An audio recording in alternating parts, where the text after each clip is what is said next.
This is Mario with MIM Microflight once again, and let me show you a project that I am working on. I'm going to be working on this after I get some orders out that I need to get out. But once I do that, this is the project that I'm going to be working on. This right now is just a really quick and dirty uh, layout of colors on on the shape of the vertical stabilizer, and this is the actual wing and full aircraft. Just like I said, a rough sketch of the MIA Quicksilver style RC Ultralight. But this is going to be a quarter scale 3-meter wing. It's a large model that I built the airframe, and I'll show you the airframe in a little bit here. But I had done that several years ago, and it's been hanging in my shop, and so finally decided to just try to complete that. But I need to finalize, the color scheme of the wing and the stabilizer. So I've been doing these kind of sketches here and just playing around as I was having breakfast this morning with some colors here. The colors that I selected for these colors will have to be on a white done over a white sail, so they're appliques that need to be sewn on top of the white sail in order to achieve this color, because these sails are ripstop nylon, and so they have to be assembled. You just can't paint nylon. You could spray paint it, but it's not it's not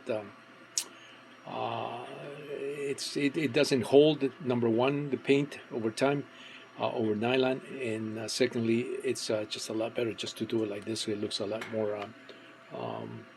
more elegant and more appropriate, I think.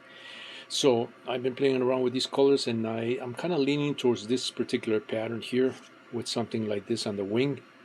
I was thinking of doing these stripes like I have my ultralights on in my website. The ones that I sell in kit form are done with 3 stripes like that. I think on this particular one I'm going to customize it a little more, just because it's my personal model. I don't plan on selling this, and so I just want to finish it so that I can go fly it and just have a little fun.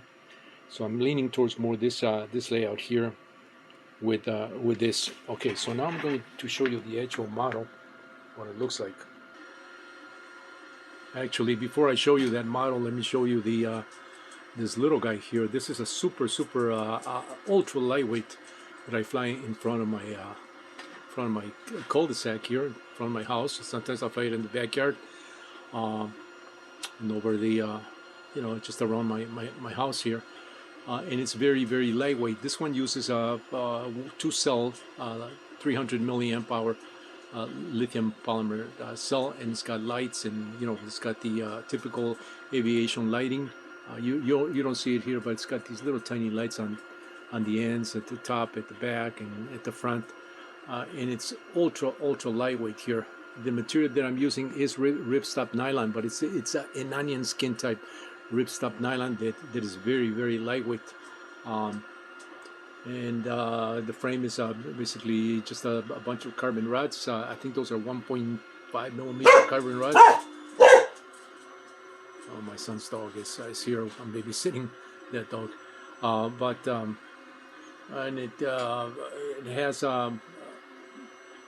the typical components parts is my larger MIA Quicksilver style ultralights too. So I just wanted to show you that for comparison's sake, as I'm going to compare this with the larger one. Okay, so this is going to be the 3-meter wing. It's a very large model. Well, I say very large because my 60-inch wingspans are the more typical ones that I sell, and are more in line with the sizes that are sold in similar airplanes, radio control airplanes, not necessarily ultralights, because I make these unique ultralights.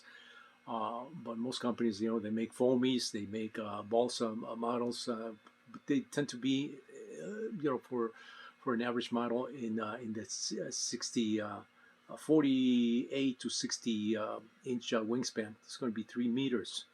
So it's very large model. So this is what I was talking about, and why I'm playing around with the colors here, because I'm going to be making the sail for this. This doesn't have the sail yet, but it's got all the framework for the including the vertical and horizontal stabilizers. This is a little bit different construction than my Quicksilver style kits that I make, because this is a larger model. Anytime you start getting larger and larger, the construction becomes a little bit easier in terms of connectivity. But it does follow the same hierarchy and same methods as I use on my other kits that I sell online, with slight variations in assembly. I'm not going to go too much into that, but I just wanted to show the particular size of this thing.